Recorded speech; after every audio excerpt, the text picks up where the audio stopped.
Welcome back to Sports Talk with Dad. As always, my name is Kyle, and I cannot call this Sports Talk with Dad without the man sitting next to me, a man who cost me $100 this past weekend, my dad, Tim. You know, being green because I won $100, I should have. it's on you. On Father's Day, we ended up going golfing. We always do. We always keep score on Father's Day. I did not play well at all. It was a brand new course we'd never played before called the Bowl. And it lived up to its name. I mean, it's a beautiful course. It was It was amazing. It was fun to play. I got sunburned beyond belief. I did too. It's the first time that Jack Nicklaus designed this course. He did. I can't remember, number 5 maybe, or whatever the whole number was an optical illusion. Yep. You had to aim so far left. I hit perfectly straight drives. Just that the hole went another way. Well, and the problem is it's such a small fairway, and then you have this severe drop into nothingness if you miss. And so you want to go right, but you can't go as right as you think you want to go. I want to play it again now that I know it. I ended up shooting a 105, which is much worse than I did the year before. But again, it was the course, because then that screwed me up the rest of the day. It was a nightmare. I finally quit carrying by about hole 16 and got a couple pars in to end the day. Well, and to go back to where I won $100, they had a contest where on a par 3, Yep. if you hit the green, you double your money. Yep. So we each And- bet $100. And I hit You the bet. green. And You did didn't not. hit the I green. did hit the green. You didn't hit the I green. was on the green. You were on the fringe. I was on the green. You were not on the green. I was. Did I get the money? You did. That I was on the green. It was definitely not on the green. You were in the sand. But here's the thing. So I was thrown off because this was the hole right after the death hole that just screwed up my day. And so I was like, Dad, I need you to aim me here, because obviously I don't know where I'm going with this thing. Aim me where I need to go. And he goes up behind me and goes, yeah, you're aimed perfect. And you were.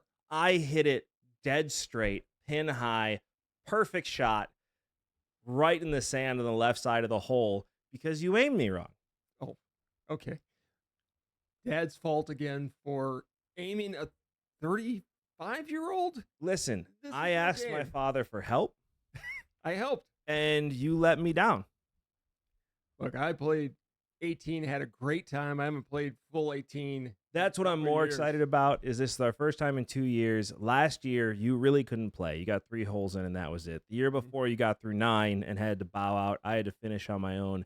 So it was awesome to actually get to play 18 holes with you again, Yeah. no matter how long the day was. It got to be long, beautiful day. I mean, it was one of those days you didn't even think about putting on sunscreen, and boy, did we pay for it. Yeah, I don't know if you can see this on camera here, but as you can see, I got a nice little line of sunburn, not expecting to just be burned to hell, man. Wow, that was one of the nicest courses, and it wasn't outrageously expensive. No, it wasn't bad at all. Wisconsin residents, it was $130 for 18 holes, Yeah, including the cart. including the cart. Yeah, it was a pretty inexpensive day. We did spend our money in the gift shop, though. We did. Don't worry about that. But you cost me $100. I did not cost you $100, but what about the U.S. Open? I mean, we barely survived the Bowl. They didn't survive Oakmont at all. No, give credit to J.J. Spahn, though, for coming down to the end, making a great putt to win outright. But that course looked diabolical. We got back from golf, didn't know there was a rain delay till we got back, turned it on, and it's like, why are they only on like hole 10 right now? Found out there was a rain delay, and just watched people try and survive the course. I mean, Adam Scott imploded. Was it Braun? He imploded. Yeah. I mean, it was who's going to survive this course, and J.J. Spahn hit the putt of his life to win the U.S. Open. And I like Spahn because he's been very open about the fact that he's went through a period of time where he didn't believe he was good enough to be out there. Well, he proved that wrong. He did. Anybody could win on that course with that kind of rough and those kind of conditions. Congratulations. And had a shot where he hit the pin and then it rolled off the green. And to bounce back from something like that is absolutely unbelievable. But another thing we did actually on Father's Day is we went to the Brewers game. Wearing my sweatshirt you got me. Yes, I'm wearing my Cubs stuff because I couldn't wear Cubs stuff to the game. They weren't playing the Cubs. Let's talk about this. I'm going to detour for a second go and ahead. have a squirrel moment here. If you are going to a baseball game and the team you cheer for is not playing, you should not wear gear from that team, especially if it is the team's rival. As you all know, I'm a diehard Cubs fan. I'm wearing my Cubs stuff now. I would never go to a Brewers Cardinals game, which is what it was, wearing Cubs stuff. And yet there were several people there on Sunday wearing Cubs stuff. More than several. There were a lot of people there in Cubs stuff. I don't understand it. I don't agree with it. Just wear a regular shirt. I mean, I had just a Hawaiian shirt on. Not a Brewers fan. Definitely not a Cardinals fan. But you're going to watch the home team, and you always want the home team to win unless the team you're cheering for is there. I don't understand wearing Cubs gear. It's like going to a Packer Buccaneers game and wearing a Bears jersey. Yeah, I don't get it. And it was so many people that were, and it seemed to be strictly Cubs fans. It was only Cubs fans. I did not see any other fan there wearing random stuff. A lot of Cardinals fans came up for the game. I think I saw a White Sox hat in there at one point, but White Sox is a different story right now. They're kind of the team of destiny, or the popular team because the Pope is a White Sox fan. But listen, I talked about this. I am very, very close to getting my one and only White Sox jersey. White Sox have great. I love the look of their stuff. I would never wear it because I'm a Cubs fan, but I am too. But if I can get a Pope Leo jersey where it's Leo and then the Roman numeral 14 on the back, I mean, how can you not get that? I just think it's so cool. So a couple went to Rome to have their wedding blessed. Yeah. And they met the Pope, and they had a Sox hat. And he was gregarious enough, generous enough. He took off his Pope hat and put on the White Sox cap. He was caught off guard for sure, but he had every right to say no and didn't. Put on the White Sox cap, took the picture with them, which was awesome. What are they going to, who's going to tell him he was wrong? He's the Pope. He's the Pope. This may get the White Sox their stadium. Okay, let's talk about this since we're way off topic anyway at this point. The White Sox need to move if they're going to get a new stadium. Now's the time. Now, with the Pope being from Chicago, the White Sox selling out on Saturday their entire stadium for a video message from the Pope. 8 minutes, but they did a full Catholic Mass as well. They did. And they sold out. Yeah. Completely sold out. This is the time where the White Sox need to take advantage of this if they really want a new stadium. Because, listen, the Pope's going to come to Chicago. He is. And he's going to need a place to go. And the White Sox need to look at the city saying he's a White Sox fan. We need to host him in the south side of Chicago. That's where he needs to be. And we need a new stadium, a cathedral, if you will, to host the Pope. This is the one time. I mean, you and I have talked about it a lot. The White Sox have been rumored to go to Orlando, Nashville, obviously. This should save the White Sox in Chicago. If it's going to. If anything's going to. I mean, listen, we said before, it will take an act of God for Chicago to stay, or for the White Sox to stay in Chicago.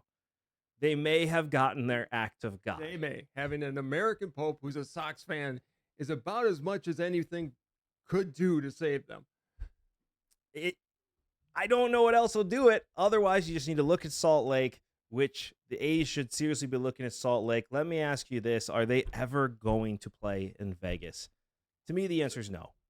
They had their groundbreaking ceremony at 8 a.m. in Vegas, which makes no sense. No. Number one, they could have done it months ago. Right. They're moving dirt around, but nothing's going in.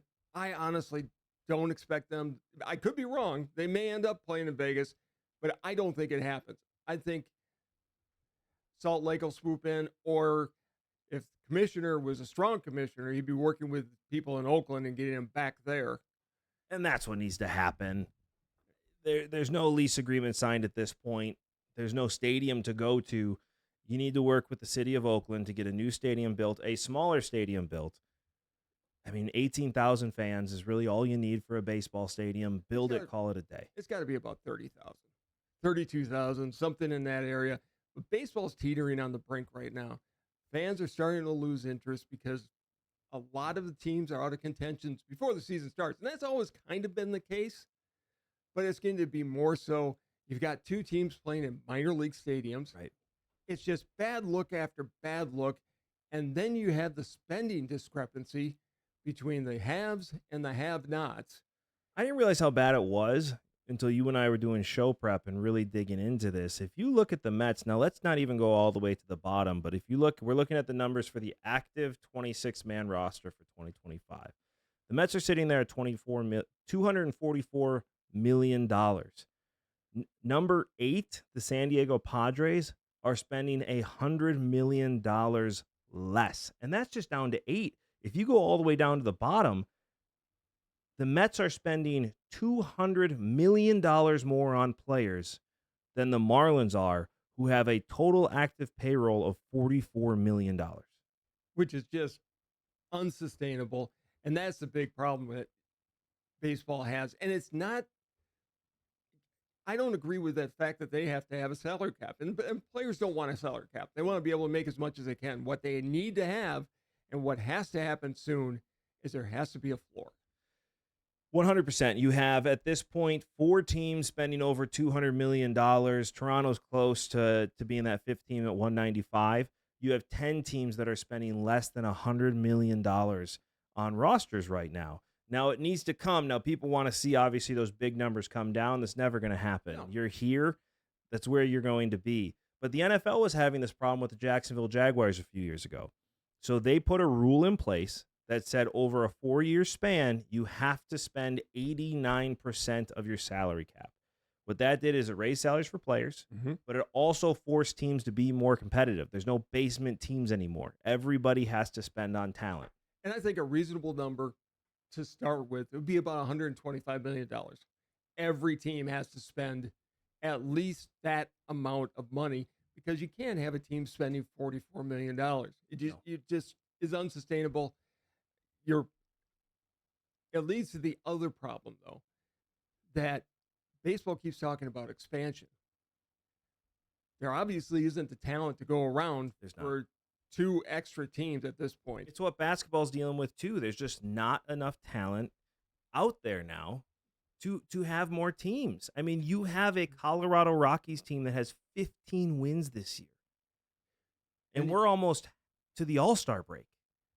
And then you have a commissioner who makes comments and sounds tone deaf. Here's what Manfred said within the last week.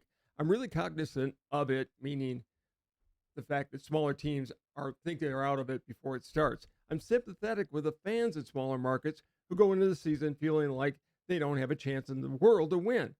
I think our game turns on fans having hope when you enter a season. I think it's a really important issue that we need to pay attention to. Duh. Rob, you should have been paying attention to this long ago. You should be working with Tony Clark right now. The collective bargaining agreement ends at the end of next season, Correct. December of 2026. There's going to be a lockout. Yes. There shouldn't be a lockout.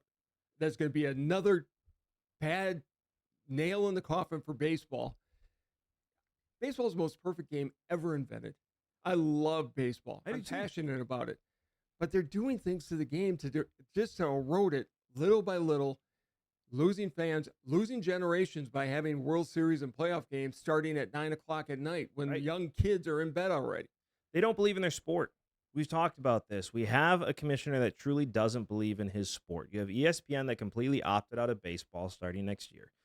You have declining attendance. You have 2 teams in minor league stadiums. You have people just stealing from baseball by not bringing players in to pay them and trading away. We have a situation right now in Arizona that just makes me sick, where you have an Arizona team that was, a few outs away from winning a World Series. And they are so stacked with young talent. But this year, the injury bug hit them. Nothing you could do. The star pitcher they spent money on's hurt. You have a bunch of your young guys hurt right now. And so you're hovering around 500. And they're talking about completely selling their team. It's like, why would you do that? You're just hurt this year. It happens. You're going to have to ride out seasons like that because it happens to everybody. But we've talked about this before. But every year they sell their team. Exactly. We're in June right now. All-Star break is coming up. And then the trade deadline, which is the stupidest thing in the world, where teams who are out of it, which is a lot of them in baseball, start selling off their great players to the guys who are in the playoff hunt, decimating their teams, telling their fans, we're done, we're out. Yeah. Why would you even go to a game after that? The most exciting part of a baseball season is when half the league gives up. Exactly. And it's been a bad look for decades. I've never liked it. It used to be the hot stove league. Correct. Where it was in the offseason, who's going where? What teams are going to make moves to make themselves better? But I mean, we have a Cubs team that they're talking about being in trades, and the question is the ownership going to allow them to spend that kind of money to try and go and win a World Series? Try and go and win a World Series. Like, who cares? You make billions of dollars a year in Chicago. I don't want to sit here and hear about how we're worried about spending on the payroll. All you're doing is lining your pocket at this point. Well, and the Ricketts bought the team. They did what they wanted to do. They won a World Series, but now it's back to almost being like the Wrigley's owned it again or the Tribune Company owned it. I've said this before. I'll say it again. It's watching the Tribune own the team all over again. It's a subsidiary of something else, except the Ricketts don't have something else. They have the Cubs, and yet they're treating it like, I mean, it's just them lining their pockets. That's really what it feels like right now. Well, and the other teams do that as well. Pittsburgh, Baltimore did it for a while, but they've been competitive. Yep. Miami's doing it all the time. Yep. The Rays are doing it. The Rays are at least winning. They are, but their ownership and Stu Sternberg has to do something. He's got to go because they have to get a stadium deal in place. Right. Orlando is making huge strides to try to get them with the Dreamers and whatever. Apparently, there's another quiet team over there, or another group trying to buy the team. There's 3 groups in Tampa that are trying to buy the team. Something's got to give because you got to get a stadium. Right now, they're talking about going and playing back in the Trop for 3 years. I don't know how the Trop is ever going to be fit. The Trop needs to be condemned. There's mold. There's mold everywhere. It's open. Look at the rain they've had this season already. Yeah. And there's no drainage in that field because it was a dome. Right. And what happens when water sits? Mold grows. So who knows what the condition is on the inside? You can't just cover it with paint for 3 years. They're going to try to put a roof on it, but they need to condemn the place. You need to tear it down and build a new stadium someplace. You need to go to Salt Lake. Baseball needs to stop talking expansion and start talking about putting teams in markets that make sense. The A's need to go back to Oakland. You have a huge fan base there. You just need to work with the city and figure it out. And you need to get the current owner to sell the team. If he's not going to chip in for a stadium, bring in another owner that will, and that will work with the city of Oakland. Rob Manfred needs to work with the city of Oakland. Well, you need to have a strong commissioner, or if they're not going to work with the city of Oakland, they could go to Salt Lake. Correct. Because we've talked about Vegas at length. Nothing's been started yet. I don't know that it's ever. You can't run a franchise like they're going to try to do based on tourism. No. It doesn't work. It'd be the same thing in Orlando. If you don't have a base of fans of 30, 40, 50,000 fans that are willing to go to games all the time, you're in trouble. The only reason you get away with it with the Raiders in Vegas is because the Oakland fans are traveling to Vegas to watch the games. Because everybody likes to go to Vegas for a weekend. They Correct. Gamble. They go to the game. That's 6, 7, 8 or 9 times a year. Correct. We're talking about 81 different games. There's not enough people that live in Vegas to support that team. You really need to head back to Oakland or Salt Lake. Salt Lake is itching for a team. You have 3 markets that are itching for a baseball team. Salt Lake, which would be my number one choice if I'm a team looking. They've got the money. They've got the ownership. They've got the facilities. Right.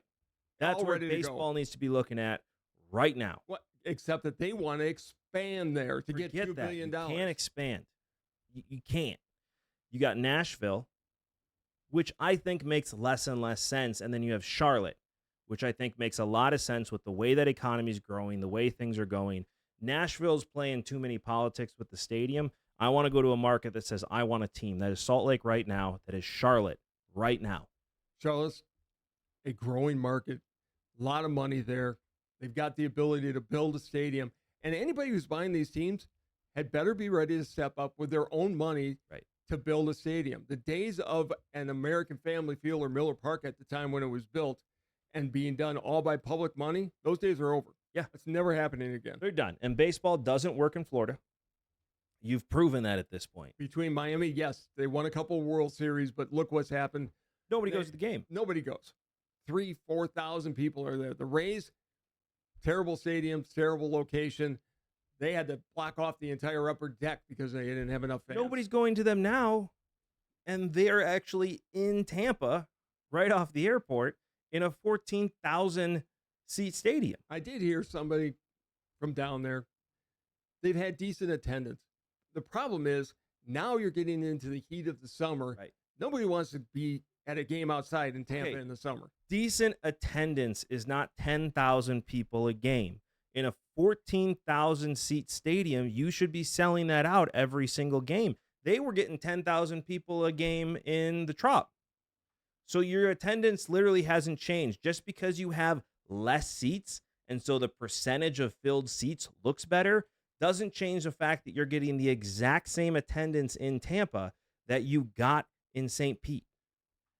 The problem Tampa has, I mean, they're a great hockey town. They are. The Lightning are sold out every single game. It's every game is an event. People love to go there. I love to go in there. Yeah, you did too.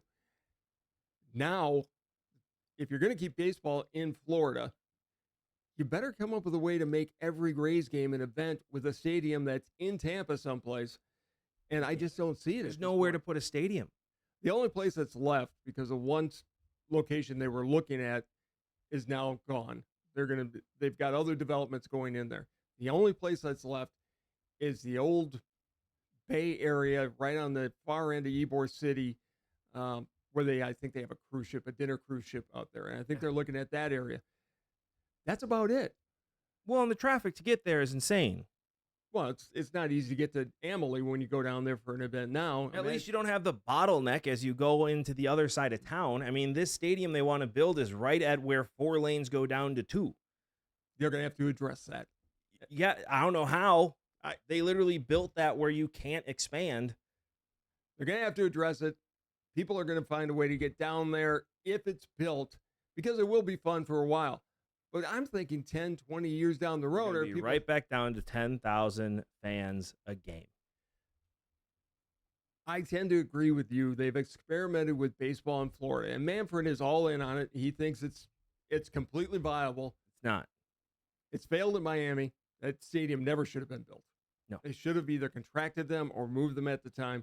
Now you've got the Rays, who will stay in Florida, either in Orlando or Tampa, even though I'm not sure that's the right thing to do. Baseball needs to bite the bullet here, and you need to do it for the betterment of your sport. Nobody likes to contract because it makes you feel like you lost. Mm-hmm. But there's not enough talent out there to support this many teams. You need to contract 2 teams, and the 2 teams you need to contract are the 2 Florida teams.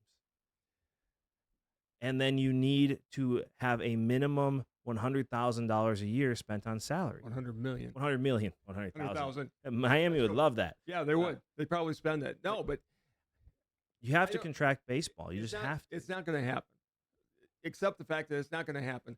But they should not be talking about growing by 2 extra teams until they get their financial house in order, until they get the A's and the Rays situated, and until they get a new collective bargaining agreement in place, which has a salary floor so that there's some kind of competitive balance. And we've talked about it ad nauseum. They need, now that there's a DH and we're playing softball in both leagues, it's now time to rearrange the divisions. Yes. So you have 5 3-team divisions instead of 3 5-team divisions. And you have to be a division winner to make it into the playoffs. Exactly. Here's what needs to happen more than anything. Go into the baseball game. 1, the pitch clock is the greatest invention since the live ball era.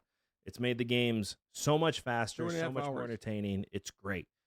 What bothered me is two things. One, pitchers need to pitch. I'm tired of this throw as hard as you can and get out of there. It's obnoxious. I hate it, but they're getting away with it because of the way hitting has changed. Hitting now is not hitting. No, it's You're just for the swinging as hard as you can all the time to try and hit home runs.